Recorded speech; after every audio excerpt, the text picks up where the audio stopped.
అధిక బరువు అనేక సమస్యలకు కారణం. సాహితీ యోగా ఆన్లైన్ క్లాస్ లో జాయిన్ అవ్వండి. Welcome to Suman TV. నేను మీ రోషన్. ఇప్పుడు నాతో పాటు ఉన్నారు the evergreen beauty of Indian cinema Khushbu గారు. ఖుష్బూ గారు నమస్తే. నమస్కారం అండి. కొంచెం జెలస్ గా ఫీల్ అవుతారు కదా మీ టైంలో ఉన్న హీరోయిన్స్ మిమ్మల్ని చూసినప్పుడు, కలిసినప్పుడు, మీరు రెడీ అయ్యి వెళ్ళినప్పుడు. సో మీ గురించి ఒక డిస్కషన్ ఒక 10 minutes ఉంటుందేమో. I don't know. I'm not. But I think నా పాటుతో ఉండే వాళ్ళు అందరూ we are very secured with each other. Okay. So అది అంతా జెలసీ లాగా ఏం లేదు. We all are very secured. So friends లాగా ఉన్నాం. So I think it's more comfort level అక్కడ ఉంది. చెప్పాలంటే మీ టైంలోనే ఎక్కువ కంఫర్ట్ లెవెల్ ఉంటుంది, వాల్యూ ఇస్తారు. మనిషికి ఒక వాల్యూ ఉంటుంది డెఫినెట్ గా. సో ఇప్పుడు లాగా లేదు, అప్పుడు అది గోల్డెన్ డేస్ కదా. అందుకంటే 80s అయితే 80s 90s we always golden period of cinema, Indian cinema. అవును. 80s and 90s డెఫినెట్ గా. అవును. అప్పుడు మీకు ఈ క్యారవాన్స్ లేవు. ఎక్కడైనా అవుట్డోర్కి వెళ్తే ఒక రూమ్ లో ఉండాలి, అడ్జస్ట్ చేయాలి, ఒక బండిలో వెళ్ళాలి. ప్రొడ్యూసర్ దగ్గర అంత డబ్బు ఉండదు. ప్రతి మనిషికి, ప్రతి ఆర్టిస్ట్ కు సెపరేట్ కార్ ఇవ్వడానికి. So we pool it together. అవును. సో అలాంటి, so it was very very personal ఉంటుంది అప్పుడు. అవును. ఇప్పుడు చాలా కమర్షియల్ గా అయిపోయింది. అవును. ఖుష్బూ గారు ఇంత అంటే మోడ్రన్ మహాలక్ష్మి అంటారు కదా, ఇంత బాగా మెయింటైన్ చేస్తున్నారు. తెలుగులో నాకు తెలిసి మెగాస్టార్ గారితో స్టాలిన్, ఒక 10 years గ్యాప్ తర్వాత అజ్ఞాతవాసి తమ్ముడితో పవన్ కళ్యాణ్ గారితో ఇప్పుడు డిప్యూటీ సీఎం అయిపోయారు. ఎందుకంటే తెలుగు మూవీస్ కి కొంచెం దూరంగా ఉంటున్నారా, లేకపోతే తమిళ్లో బిజీ అయ్యి రావట్లేదా? సినిమా అయితే ఓవర్ ద ఆల్ మీరు చూస్తే తమిళ సినిమా కూడా నేను అంత చేయట్లేదు. ఓకే. ఐ థింక్ ఇన్ పెళ్లి అయ్యి 25 years అవుతుంది ఇప్పుడు. సో ఇన్ 25 years హార్డ్లీ ఒక 10-12 సినిమా చేశాను అంతే. అంతే అంతే. ఓకే. తమిళ్ తెలుగు అన్ని కలిసి, తమిళ్ తెలుగు మలయాళం. సో కన్నడ చూస్తే I think Kannada almost 15 years ఒక సినిమా కూడా చేయలేదు నేను కన్నడలో. రీజన్ ఏముందా? లేదండి, నేను సినిమా చేయాలంటే I need a very very important character. Okay. ఊరికి నేను వస్తున్నాను, ఒక పెద్ద సినిమా ఉంది, దాంట్లో ఒక సీన్ కి వచ్చారు, 2 scene కి వచ్చారు, ఒక పార్ట్ ఆఫ్ ద క్రౌడ్ ఉన్నారు. తమిళ్లో ఒక సేయింగ్ ఉంది, పత్తలే పదునోనే, like not the 11th among the 10th crowd. Okay. So not the 11th man among the crowd of 10. Okay. దాని బదులు ఖాళీగా ఉండటం, పని చేసుకోవడం బెటర్. అంతే. ఏదైనా సినిమా అయితే మంచి సినిమా ఉండాలి, పెద్ద సినిమా ఉండాలి, క్యారెక్టర్ మంచిది ఉండాలి. క్యారెక్టర్ అయితే ఒక త్రూ అవుట్ ద సినిమా ఉండాలి అని అవసరం లేదు, కానీ ఒక 4 scenes అయితే కూడా it should be a very very strong scenes. మీరు సినిమా చూసిన తర్వాత బయట వచ్చిన తర్వాత ఖుష్బూ గారు ఆ సీన్ చేశారు చూడండి, సూపర్బ్ గా ఉంది, అలా ఉండాలి నాకు. అందుకంటే I'm very very particular about the cinema. Unfortunately నాకు తెలుగులో అంత మంచి ఆఫర్స్ రాలేదు. అజ్ఞాతవాసి వచ్చింది, తర్వాత ఆడవాళ్ళకి మీకు జోహార్లు అది వచ్చింది. సో అలాంటి ఒక మంచి క్యారెక్టర్స్ ఉంటే నేను చేస్తాను, బట్ అన్ఫార్చునేట్లీ నాకు అంత రాలేదు. ఓకే. సో అప్పుడు దాకా హీరోయిన్ గా అతనికి చేసి ఒక్కసారిగా ఆ సినిమాలో ఆ హీరోకి అక్కగా చేయాలన్నప్పుడు లేదండి, చిరంజీవి గారితో ఇంతవరకు నేను హీరోయిన్ యాక్ట్ చేయలేదండి. మిగతా హీరోస్ తో ఓకే. ఆ టైం ఆ పీరియడ్ 80s హీరోయిన్ కదా.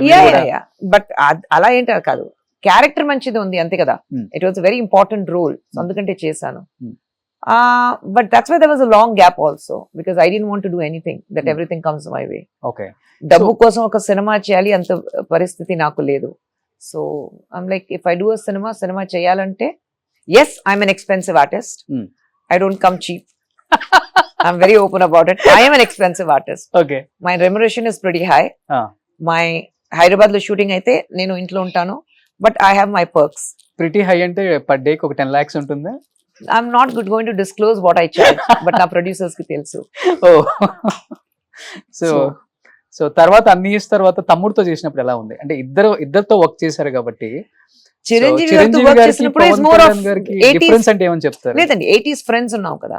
అండ్ అప్పుడు చిరంజీవి గారితో పని చేసినప్పుడు ఇట్ వాస్ మోర్ ఆఫ్ అందరూ కలిసి. Trisha was there, so she is a friend, so it was very fun. Pawan garu అయితే he's man of very few words. Okay. So ఎక్కడైనా ఉంటే సెట్ లో ఉంటే కూడా మీరు హలో చెప్తే హలో చెప్తారు అంతే. But otherwise he doesn't even talk. ఆయన ఒక కార్నర్ లో కూర్చుంటారు. So man of very few words, but very comfortable to work with. ఒక సీన్ ఉంది, ఒక క్లైమాక్స్ సీన్ ఉంది, మేడం ఒకసారి రిహర్సల్ చేయొచ్చా, let's see how it works. So very very passionate about his work. So it was nice working with Pawan garu also. But of course I mean I don't know him very well. So మీరు కూడా చాలా reserved గా ఉంటారు, కలిసే వరకు కొంచెం కష్టం, connect అయిన తర్వాత కనెక్ట్ అయిన తర్వాత I like to maintain my distance. I don't like to disturb anybody. Okay, అంతే. మీరు పాలిటిక్స్ లో ఉన్నారు, ఆయన ఇప్పుడు డిప్యూటీ సీఎం అయ్యారు. ఆయన విజన్ మీరు చాలా స్పీచ్లు వినుంటారు కాబట్టి ఏమనిపించింది Agnyaathavaasi to deputy CM? I think he always had a vision. Hmm. And what I like about Pavan Garu is he's a very, very honest person. మనసులో ఒకటి పెట్టుకొని నోటు మీద ఇంకో మాట ఉంది అలాంటి కాదు. మనసులే ఉంది, that is what is on his lips. Okay, So very honest person is what I have seen. Hmm.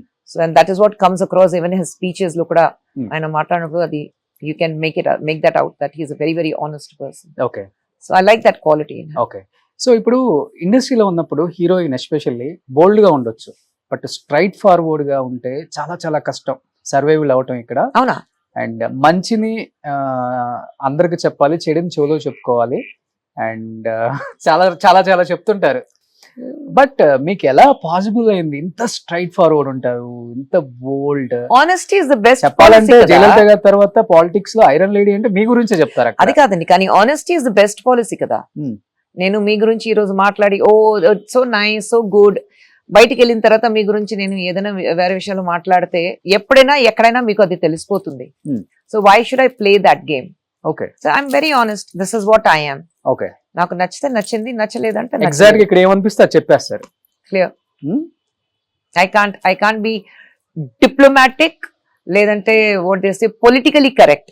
Okay, I can not be politically correct or diplomatic. ఎక్కడ కెరీర్ స్టార్టింగ్ నుంచి అంతేనా? స్టార్టింగ్ నుంచి ఎలాగా ఉన్నాను, ఫ్రమ్ డే వన్. కొంచెం తెలియని వాళ్ళు అనుకుంటారు కదా, కొంచెం యాటిట్యూడ్, హెడ్ వెయిట్ ఏమిటి ఇలాంటి ఏమైనా వచ్చినాయా? యాటిట్యూడ్ కాదు, అదని ఏం లేదండి. కామన్ గా మాట్లాడుకుంటారు కదా, మనం ఇట్లా ఉన్నాము అంటే డెఫినెట్ గా మన మీద ఏదో ఒకటి స్ప్రెడ్ చేస్తారు ఇలాంటివి. Even if somebody thought not my problem, head weight ఉంది, కొలెస్ట్రాల్ ఎక్కువ ఉంది అది అని అనిపిస్తే నాట్ మై ఇష్యూ, Hmm. వాళ్ళ ఇష్యూ ఉంది కదా అది. ఓకే, మేబీ మీరు ఇలా మారడానికి one of the reason me family background అవ్వచ్చు, మీరు వచ్చిన పరిస్థితులు కావచ్చు, మీరు పడ్డ ఉండొచ్చు. కష్టాలు కావచ్చు, Yes. మిమ్మల్ని ఇంత స్ట్రాంగ్ చేసింది అనుకోవచ్చా? డెఫినెట్ గా. లేదంటే ఒక 16 ఏజ్ లో కంప్లీట్ ఫ్యామిలీ రెస్పాన్సిబిలిటీ నా మీద Yes, వచ్చింది exactly. At the age of 16. Hmm. So mother, 3 elder brothers, ఎవరికి పని లేదు, నేను ఒకటే పని చేస్తున్నాను. సో ప్రాబ్లీ ఆ ప్రెషర్ ఉన్నప్పుడు you suddenly grow over night. Hmm. At the age of 16, you suddenly you wake up in the morning and choose you're the head of the family, being the youngest in the family. So probably adi undachu. I had to become strong. Hmm. But probably adi aa qualities na lopla undi, andukante I was able to handle it. Okay, maybe మనసుని బండరాయిలాగా చేసుకుంటారు అంట, తెలుగులో చెప్తుంటారు. Undachu. So దేనికి స్పందించాం, దేనికైనా ఒకటే reaction. Always. Positive reaction. I'm very, very positive person. Hmm. ఏదైనా కష్టాలు వస్తే కూడా అయ్యో కష్టాలు వచ్చింది ఏం చేయాలి అది కాదు. Okay, that's a problem, will find a solution. చూద్దాం, రేపు చూద్దాం, సొల్యూషన్ ఉంటుంది, ఖచ్చితంగా సొల్యూషన్ ఉంటుంది. Okay, that is how I am. ఆ సొల్యూషన్ ఇక్కడ దాకా తీసుకొచ్చింది. 200 movies positive attitude. 200 movies as a heroine. Yeah.